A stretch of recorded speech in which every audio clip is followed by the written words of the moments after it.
What's up, everybody? Hopefully you're enjoying the fights tonight. I know I am. Wow, wow, wow. This has definitely got to be a candidate for a fight of the year. Their faces said it all. They started marking each other up from round one. And of course, you know what I'm talking about.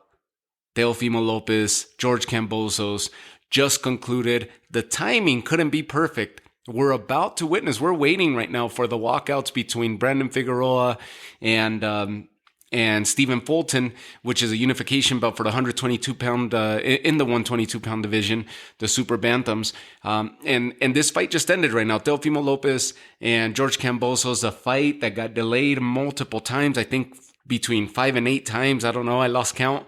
It finally happened, and Teofimo Lopez from the opening bell came out hunting after Kambosos. He wanted to deliver on his promise of knocking Kambosos out in the first round. He went after him, he hunted him, and he got caught with an overhand right by Kambosos, which put Teofimo Lopez down. And right from the onset, to start the second round, Teofimo Lopez was down on the scorecards. Kambosos told him in the conference, what are you going to do when you see me standing in front of you and we're in the second round?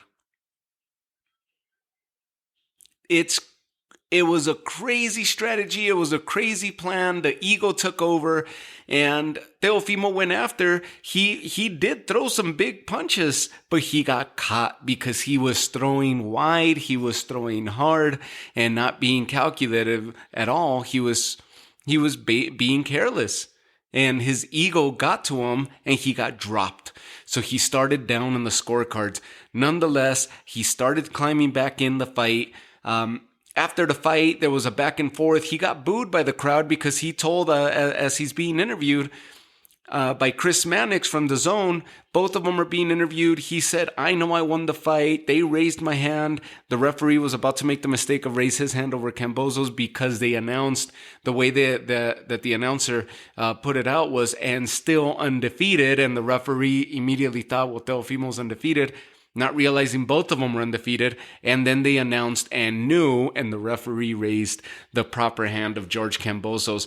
It was that close of a fight. I'm going to post the scorecard. I got to talk to you guys a little bit earlier after the Ogawa Singa Fuzile fight, and I rarely have these opportunities to be able to touch base with you guys post fights immediately after the fights have ended. I got to do it right before this Lopez Kambosos fight started, and right as the Ogawa Fuzile fight, for a 4-fight card that DAZN put together. It was fun. It was a fun card overall. Ray Ford represented himself well as well. Ogawa, wow, what a performance. But this fight right here, we already talked about that. I put out the episode a little while ago. I don't know if it was a few hours ago, but definitely about an hour ago. So you'll see the time change, or you'll know the time lapse from when you listen to this episode versus the previous one. Nonetheless, Teofimo Lopez and George Kambosos, the visual after the fight of both of their faces says it all. And that's why I'm saying this would be a sure shot fight of the year candidate. Their faces were marked up. Teofimo was marked up on the left, on the right. A lot of it has to do, and I said it on the Ogawa fight, and it happened here, which the commentating team failed to acknowledge, because the headbutts have a lot to do with it. Kambosos ducks his head every time that they get close. He ducks his head, and when Lopez was trying to catch him with uppercuts, Kambosos would lift his head, and a lot of it would have to do a clash of heads. Nothing obvious to where the referee would warn them about it. Nothing obvious where it was evident that they would have to pause and inspect the cuts, although they did inspect Lopez's cut in the later rounds. But it was happening. They were clashing heads because of their style. They both have that slick, strategic style in which they both move in, they both move out, they swarm in, they swarm out, and it's the punches in succession instead of the punches in bunches or a calculated attack. It was hesitant, and boom, they would attack. And the offense would come in a full succession of 3-4 punches, and then they would back out. Well, those successions, when they would end up attacking at the same time, is when you would have that slight clash of heads. Both of them marked up. I'm not saying that that's the reason that Teofimo lost or that's the reason he got cut, but it had to do something with it. If you watch the fight again, you'll notice the headbutts when the heads are rubbing or grazing against one another. The back of Kambosos' head versus the side of Lopez's cheek side and eyebrow side. Nonetheless, what a fight. It went back and forth. Kambosos took the lead for quite a while. I thought Lopez started coming back strong. Then he drops Kambosos. And it was something that we thought Lopez was going to just go. They even acknowledged it on the announcing team that Lopez was not trying to go for a decision. He was trying to knock out Kambosos the whole fight. It was a very good point that the commentating team made, because he was trying to go for the knockout. And he focused so much on that he let go of his strategy. He let go of any plan. He felt like he was going to get this guy out of there. And meanwhile, Kambosos kept landing punches and stealing these rounds, or at least not even stealing the rounds. He was winning these rounds because of activity, because of output, because of accuracy. I didn't think Kambosos could pull this off. I didn't think Kambosos belonged in the ring with Teofimo Lopez. And you heard me on the preview episode. He didn't have anything to offer. And the biggest opposition that he had faced, which was previous to this, was Mickey Bay and Lee Selby, the biggest names in his resume by far, versus what Teofimo just saw against Lomachenko and Nakatani and Diego Magdaleno. I mean, you name it. Teofimo had a better resume, by far a better resume than what George Kambosos did. But it only takes one punch. It only takes one fight to switch everything. And this was not the case. Kambosos actually prepared. Kambosos was beyond well prepared. And like I said on the preview episode, who knows? His power has been suspect in the past. Every fight that I've seen of him in the past, his power, there's no pop behind that speed, behind the fast hands. It was there tonight, and you could see it. The evidence is in Teofimo's face. By the same token, Teofimo, for admitting that he was walking into this a little bit with a lingering shoulder injury, whether he had any lingering COVID issues. He looked very weight drained, which I noticed yesterday. Regardless of what it was, there was no excuses. He came in, he fought. However, he focused so much on getting this guy out. The disdain, usually the hate, the disdain, the dislike for one another usually ends after the first few rounds when they just unleash everything and the adrenaline sets down. They have that slight adrenaline dump and then they realize, all right, we're in it for the long run. That was not the case. These guys hit each other with bad intentions through and through. And in the end, Kambosos gets his hand raised. How did I score it? I've been posting the scorecards of the recent fights. And I'm going to post this one because I was nowhere near what the judges had. One of the judges gave 4 rounds to Kambosos. The other one gave 3 rounds to Kambosos, and one of them had 1 round for Lopez. I had it a draw at the end, 113-113. You could look at the scorecard as how I had it each round. And I'll tell you, let me bring up the scorecard here real quick. And that way I could tell you exactly how I had each round. So first round, 10-8 for Kambosos.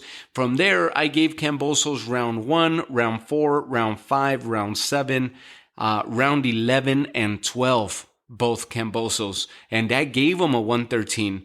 I gave Lopez round 2, round 3, round 6, round 8, 9, and 10 in back-to-back succession, but he lost those last 2 championship rounds.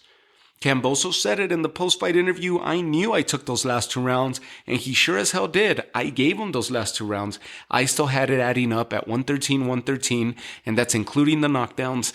I had it a draw, in which a draw, the titles wouldn't change hands. I don't believe I was being biased. The only 2 rounds that I questioned heavily were round 5 and round 6. You could double check me on that, but those are the rounds that I question heavily that I thought were swing rounds because of the amount of activity, and the power punches overtook the amount of activity in my eyes, and therefore I scored them the way I did.